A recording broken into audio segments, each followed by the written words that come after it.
Let's begin. Hey, everyone, welcome to the Whaler channel. Today I'll show how to enable virtualization on Windows 10. Type Control Panel in the search bar. Select Small Icons, then go to Programs and Features.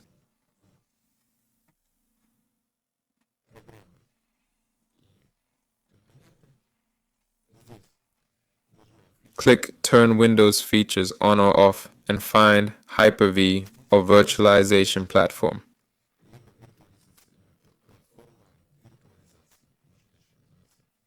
Check the box, click OK, and let it install the files. After this process, I recommend restarting your PC. If Hyper-V isn't there, try enabling it in BIOS.